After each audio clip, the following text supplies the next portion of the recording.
हर रिश्ता विश्वास पर टिका होता है, लेकिन क्या हो अगर कुछ बातें ऐसी हों जिन्हें बताने से उस विश्वास की नींव डगमगा जाए।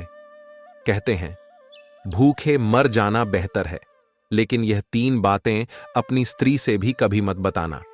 यह बातें न सिर्फ आपके रिश्ते को बदल सकती हैं, बल्कि आपकी दुनिया को भी बर्बाद कर सकती है। सोचो, अगर इन बातों का खुलासा हो गया तो क्या होगा? क्या प्रेम और विश्वास उतना ही मजबूत रहेगा या सब कुछ बिखर जाएगा?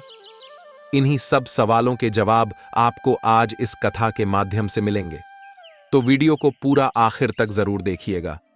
अब अपनी कथा को शुरू करते हैं। बहुत समय पहले की बात है। नारद मुनि एक जिज्ञासा लेकर द्वारका पहुंचे। उनके मन में एक प्रश्न उमड़ रहा था और उसे हल करने के लिए उन्होंने सोचा कि केवल श्री कृष्ण ही उनके शंका का समाधान कर सकते हैं। श्री कृष्ण उस समय अपने महल के उद्यान में शांत भाव से बैठे थे, जैसे किसी गहरे विचार में मग्न हो। नारद मुनि उनके पास पहुंचे और विनम्रता से प्रणाम किया। प्रभु, मेरे मन में एक शंका है, नारद मुनि बोले। श्री कृष्ण ने उन्हें देखा और हल्की सी मुस्कान उनके होंठों पर फैल गई। नारद, तुम तो स्वयं ज्ञानी हो, फिर भी क्या कारण है जो तुम्हें यहां लाया है? नारद मुनि ने झिझकते हुए कहा, हे प्रभु, आपने संसार के अनेक रहस्यों का उद्घाटन किया है, लेकिन मेरे मन में यह जिज्ञासा है, क्या ऐसा कुछ है जिसे एक पुरुष को अपनी स्त्री से कभी साझा नहीं करना चाहिए? क्या ऐसे भी कुछ सत्य हैं जो बताने से रिश्ते कमजोर हो सकते हैं? श्री कृष्ण यह सुनकर और भी गहरे मुस्कुरा उठे। उनकी आंखों में एक दिव्य चमक थी, जैसे उन्होंने इस प्रश्न के पीछे छिपे गूढ़ सत्य को पहचान लिया हो। श्री कृष्ण बोले, नारद, यह प्रश्न जितना सरल लगता है उतना ही गूढ़ है। हर रिश्ते का आधार प्रेम और विश्वास है, परंतु कुछ बातें ऐसी होती हैं जो अगर बताई जाएं तो जीवन और रिश्ते दोनों प्रभावित हो सकते हैं। यह कहकर श्री कृष्ण ने अपने पास रखा मोरपंख उठाया और उसे ध्यान से देखने लगे, जैसे वह मुनि को एक गहरी शिक्षा देने के लिए तैयार हो रहे हों। सुनो नारद, उन्होंने आगे कहा, ये 3 बातें कभी भी पुरुष को अपनी स्त्री से साझा नहीं करनी चाहिए, लेकिन मैं तुम्हें ये 3 बातें बताने से पहले एक कथा सुनाता हूं। बहुत समय पहले एक छोटे से गांव में एक युवक अजय अपने परिवार के साथ खुशी खुशी जीवन बिता रहा था। अजय की पत्नी सविता और 2 संतानें उसकी दुनिया की सबसे महत्वपूर्ण चीजें थीं। अजय का स्वभाव बहुत ईमानदार और कर्तव्यनिष्ठ था। गांव में उसकी ईमानदारी और निष्ठा की बहुत सराहना होती थी। लोग उसे आदर्श मानते थे और उसके प्रति गहरी श्रद्धा रखते थे।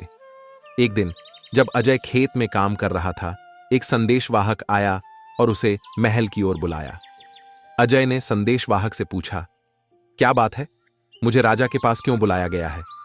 संदेशवाहक ने कहा, राजा का आदेश है, तुम्हें तुरंत महल में पेश होना होगा, यह बहुत महत्वपूर्ण कार्य है। अजय महल पहुंचा और राजा के दरबार में उपस्थित हुआ। राजा ने उसे गंभीरता से देखा और कहा, अजय, राज्य की सुरक्षा के लिए हमें कुछ गुप्त जानकारी मिली है। तुम्हें यह दायित्व सौंपा जाता है कि तुम इस जानकारी को संभालो और किसी को भी इसके बारे में न बताओ। राजा ने अजय को एक गुप्त संदूक सौंपा, जिसमें महत्वपूर्ण दस्तावेज और योजनाएं थीं। राजा ने स्पष्ट किया, यह जानकारी हमारे राज्य की सुरक्षा के लिए अत्यंत महत्वपूर्ण है। यदि यह बाहर आ गई तो न केवल राज्य की स्थिति बल्कि हमारे नागरिकों की सुरक्षा भी खतरे में पड़ सकती है। तुम्हारी जिम्मेदारी है कि तुम इसे सुरक्षित रखो और किसी से भी इसका उल्लेख न करो। अजय ने सिर झुकाकर कहा, मुझे आदेश मान्य है महाराज, मैं इस कार्य को पूरी निष्ठा और ईमानदारी से निभाऊंगा। अजय महल से लौटकर अपने घर आया। उसके चेहरे पर चिंता की लकीरें थीं, लेकिन उसने सविता से कुछ नहीं कहा। घर में सविता ने देखा कि अजय बहुत तनाव में है और अक्सर घर से बाहर रहता है। वह चिंतित हो उठी और उसने अजय से पूछा, तुम इतने दिनों से इतने व्यस्त क्यों हो? क्या कुछ परेशानी है? अजय ने हल्की मुस्कान के साथ जवाब दिया, बस कुछ आवश्यक कार्य हैं जिन्हें मुझे पूरा करना है। सब ठीक है। सविता ने अजय की बातों पर विश्वास किया, लेकिन उसकी चिंता बढ़ती गई। अजय का रहस्यमय व्यवहार और अनियमितता ने उसे और भी परेशान कर दिया। कुछ दिन बाद सविता ने महसूस किया कि अजय की चिंता उसकी मानसिक स्थिति पर भी असर डाल रही है। एक दिन उसने अजय से सीधे सवाल किया, क्या तुम मुझसे कुछ छिपा रहे हो? अगर कुछ भी हो रहा है तो मुझे बताओ। हम एक दूसरे का साथ देने के लिए हैं, है ना? अजय ने सविता की चिंता को समझा, लेकिन गुप्त जानकारी की सुरक्षा की जिम्मेदारी को भी पूरी तरह से निभाना चाहता था। उसने सविता को कहा, सविता, तुम समझो, कुछ बातें ऐसी होती हैं जिन्हें बताना सही नहीं होता। मैं तुम्हारे लिए चिंतित नहीं हूं, बल्कि यह सब मेरे काम की वजह से है। मुझे पूरा विश्वास है कि तुम मेरी बातों को समझोगी। सविता की निराशा बढ़ती गई। उसने महसूस किया कि अजय के व्यवहार में कुछ अनकही बातें हैं जो उसके रिश्ते में दरार डाल सकती हैं। लेकिन उसने अजय की बात मान ली और उसे अकेला छोड़ दिया। अजय के मन में गहरे संघर्ष चल रहे थे। वह जानता था कि अगर उसने सविता को गुप्त जानकारियों के बारे में बताया तो न केवल उसके परिवार की सुरक्षा खतरे में पड़ सकती है, बल्कि उसके रिश्ते में भी दरार आ सकती है। राजा की चेतावनी और उसकी जिम्मेदारी के बीच संतुलन बनाना कठिन हो रहा था। एक ओर वह अपने दायित्व को पूरी निष्ठा से निभाना चाहता था और दूसरी ओर वह अपनी पत्नी के प्रति भी ईमानदार रहना चाहता था।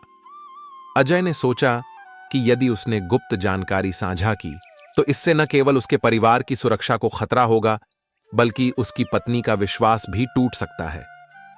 सविता की निराशा और बढ़ती गई। उसने अजय के गुप्त स्वभाव और उसकी अनुपस्थिति को लेकर कई बार सोचा।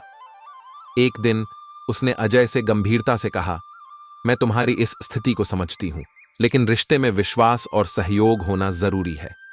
अगर तुम मुझसे कुछ छिपा रहे हो तो क्या इसका मतलब है कि मैं तुम्हारी चिंता और परेशानी में शामिल नहीं हो सकती?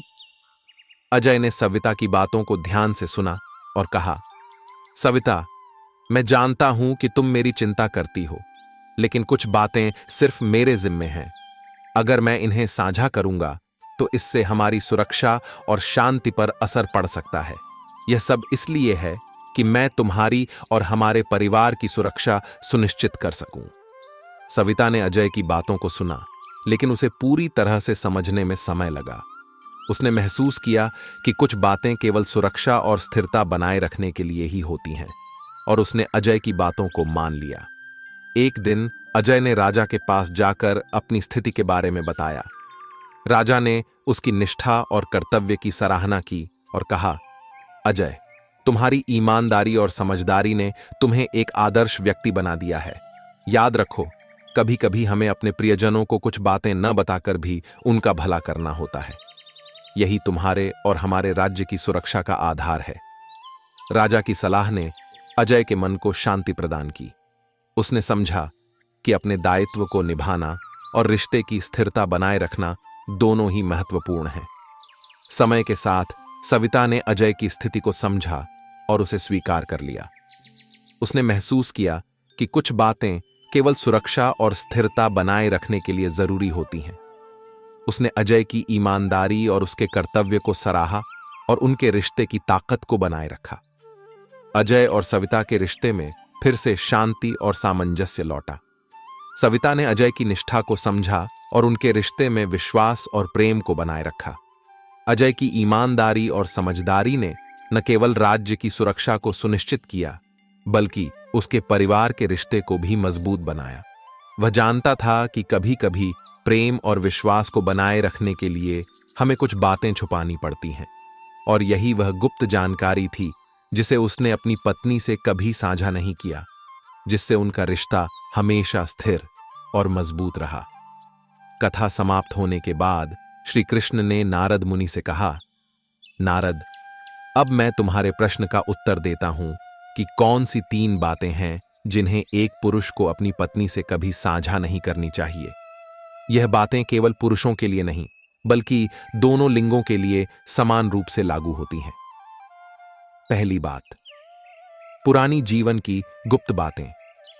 एक व्यक्ति को अपने पुराने जीवन की गुप्त बातों को अपने जीवन साथी से छुपाना चाहिए, यदि ये बातें उनके वर्तमान रिश्ते या परिवार को प्रभावित कर सकती हैं, जैसे कि अतीत की गलतियां, पुरानी प्रेम कहानियां या ऐसे अनुभव जो वर्तमान संबंधों में भ्रम पैदा कर सकते हैं।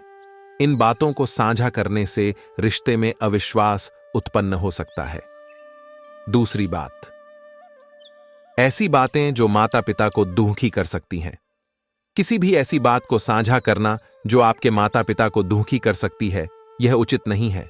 यदि कोई स्थिति या जानकारी ऐसी है जो आपके माता पिता को मानसिक रूप से कष्ट पहुंचा सकती है, तो उसे छुपाना सही है।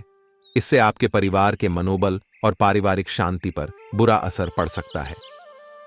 तीसरी बात, व्यक्तिगत संकोच और आत्म आलोचना। अपनी व्यक्तिगत संकोच और आत्म आलोचना को अपने साथी के सामने रखना भी सही नहीं है। जब एक व्यक्ति अपनी कमजोरियों और आत्म आलोचनाओं को बार बार सामने लाता है, तो यह साथी के मन में उसकी छवि को प्रभावित कर सकता है और रिश्ते में असंतुलन पैदा कर सकता है। इन बातों को छुपाना रिश्ते और परिवार की स्थिरता बनाए रखने के लिए महत्वपूर्ण है। यह केवल पुरुषों के लिए नहीं, बल्कि महिलाओं के लिए भी समान रूप से लागू होता है। सही समय पर और सही तरीके से इन बातों का प्रबंधन करना ही एक मजबूत और स्थिर रिश्ते की कुंजी है। इस कहानी से हमें यह सीख मिलती है कि रिश्तों में स्थिरता और शांति बनाए रखने के लिए कुछ बातें हमेशा छुपा कर रखनी चाहिए। ये बातें व्यक्तिगत गुप्त बातें, माता पिता को दुखी करने वाली बातें और आत्म आलोचना से जुड़ी होती हैं। इस तरह के विचार और जानकारियां यदि साझा की जाती हैं, तो वे रिश्तों में असंतुलन पैदा कर सकती हैं। रिश्तों की मजबूती और परिवार की शांति के लिए यह महत्वपूर्ण है कि हम समझदारी से कार्य करें और उचित समय पर सही जानकारी साझा करें। यदि आपको यह वीडियो पसंद आया हो, तो कृपया वीडियो को लाइक करें, शेयर करें और कमेंट में राधे राधे और जय श्री कृष्ण लिखें। साथ ही हमारे चैनल को सब्सक्राइब करना न भूलें, ताकि आप भविष्य में भी ऐसे ही और वीडियो देख सकें।